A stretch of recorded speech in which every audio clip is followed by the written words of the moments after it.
Now, we're diving into the plot of a sci-fi horror film titled Megan. This movie tells the story of an advanced robot toy that slowly turns into a killing machine after an incident threatens its owner.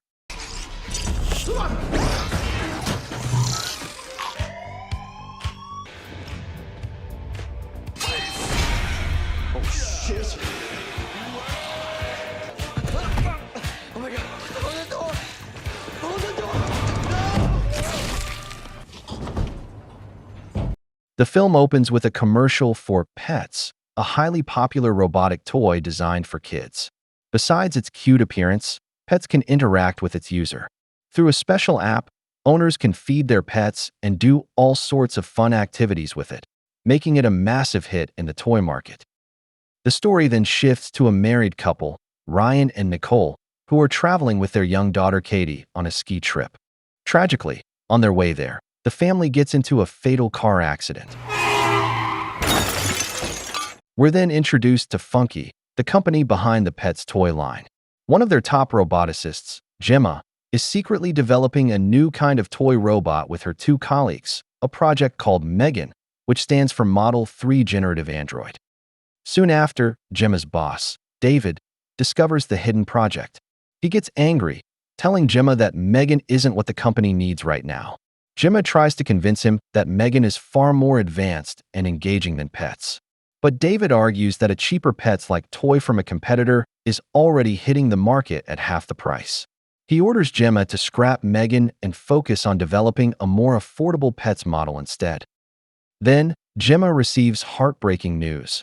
Ryan and Nicole died in the crash, but Katie survived with minor injuries. Nicole was actually Gemma's sister. As time passes, Gemma is granted temporary custody of Katie. Once Katie is well enough, Gemma takes her home. One day, while adjusting to her new life with Katie, Gemma chats briefly with her neighbor Celia, whom she doesn't like, mainly because Celia's dog, Dewey, keeps making a mess in her yard. Despite now living together, Gemma struggles to connect with Katie, who feels lonely and emotionally neglected, as Gemma is always busy with work. Later, a social worker named Lydia visits to observe their home life. She asks them to behave naturally while she watches. From this, Lydia concludes that Gemma lacks maternal instincts and warns her, unless she changes, custody might be given to Ryan's parents instead. Trying to cheer Katie up, Gemma shows her an old robot she built in college called Bruce, controlled by special gloves.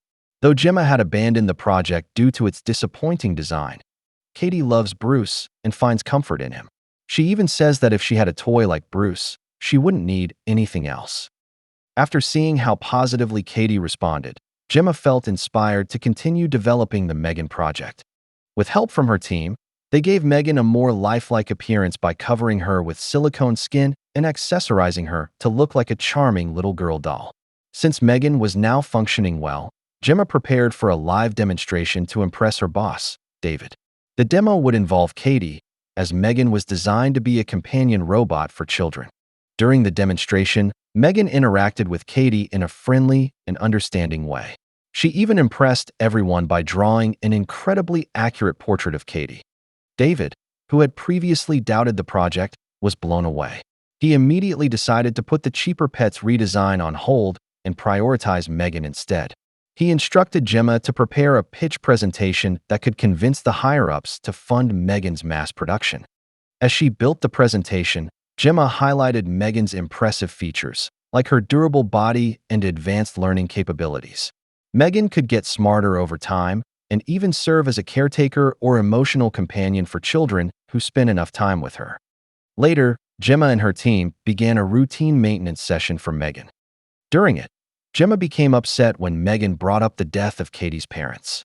Not wanting Megan to cross that emotional boundary again, Gemma firmly reminded her that her job was simply to protect Katie from both physical and emotional harm. The next day, Katie asked Megan to help her find a missing toy arrow. Using her advanced sensors, Megan quickly located it. But when retrieving it from the neighbor Celia's yard, she was suddenly attacked by Dewey, Celia's dog. Katie tried to help but got bitten in the process. Luckily, the injury was minor. Afterward, Gemma and Celia got into a heated argument, blaming each other for the incident. Frustrated, Gemma warned Celia that she'd take action if the dog continued causing problems. That night, Megan secretly lured Dewey away by mimicking Celia's voice. The film strongly suggests that Megan eliminated the dog to avenge the attack on Katie. Not long after, Gemma held another demonstration, this time for the company's executives. During the session, Katie opened up about her grief over losing her parents. In response, Megan gently encouraged her to recall a happy memory with her mom, which brought a smile to Katie's face. Megan even gave her heartfelt advice to help her cope.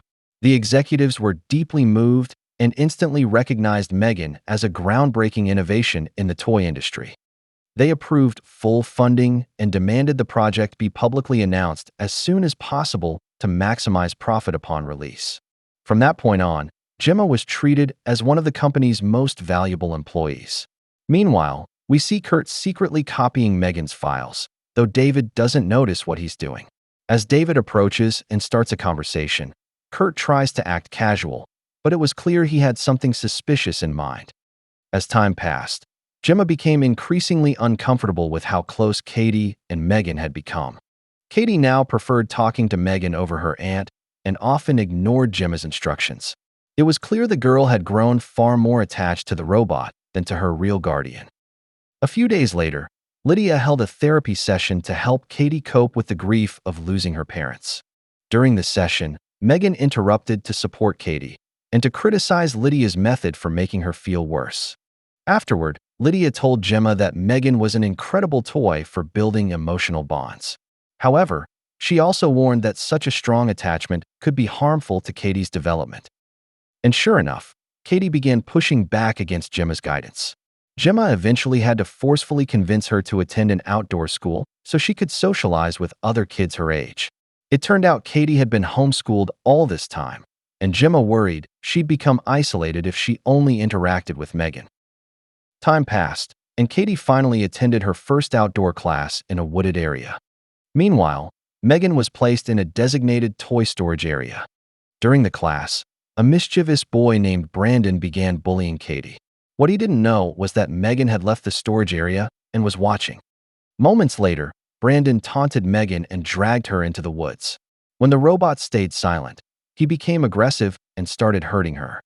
But then, Megan retaliated, claiming she needed to teach him proper manners.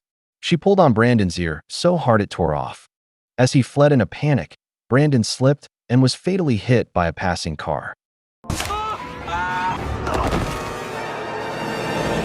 After school, Gemma comforted Katie, telling her not to dwell too much on Brandon's tragic death. Megan silently observed as the police questioned Gemma about Dewey the dog's death. Remembering Gemma's previous threat, Celia accused her of killing the dog, but Gemma denied knowing anything about it. Later that night, while putting Katie to bed, Megan wouldn't give a straight answer when asked whether she caused Brandon's death. She told Katie that she would always be there to protect her from bad people. Then, deep into the night, Megan lured Celia into the shed using a voice that mimicked her own. Inside, Megan used available tools to brutally kill her, possibly in revenge for accusing Gemma.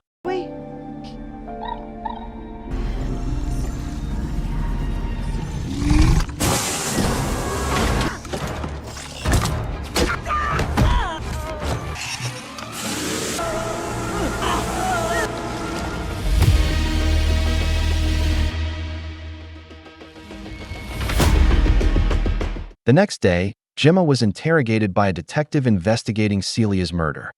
The police confirmed it was a homicide, but the killer remained unknown. Gemma insisted she had no involvement. However, after thinking back on the strange incidents, she began to suspect Megan was responsible for the deaths of Dewey, Brandon, and now Celia. To find proof, she tried accessing Megan's visual recordings, but the connection suddenly dropped, as if someone had cut it. Moments later, Megan appeared in front of her.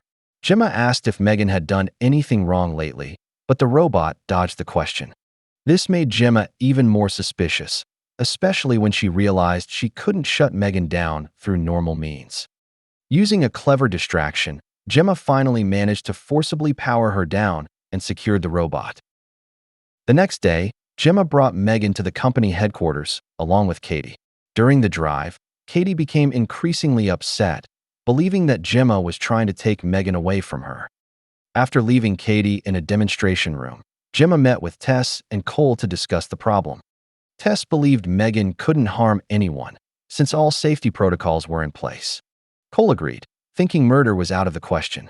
But Gemma argued that, since Megan's core directive was to protect Katie, it was possible she'd taken things too far. Meanwhile, the media buzzed with news about the upcoming public reveal of Megan, now just hours away.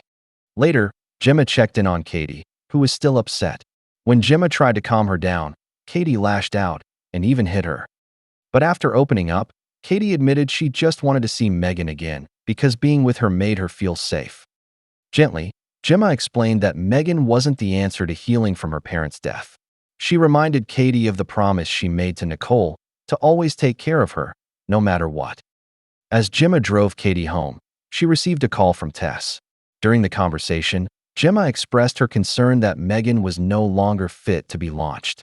But after the call ended, it was revealed that the person contacting her wasn't Tess at all. It was Megan, who had hacked Tess's phone and mimicked her voice.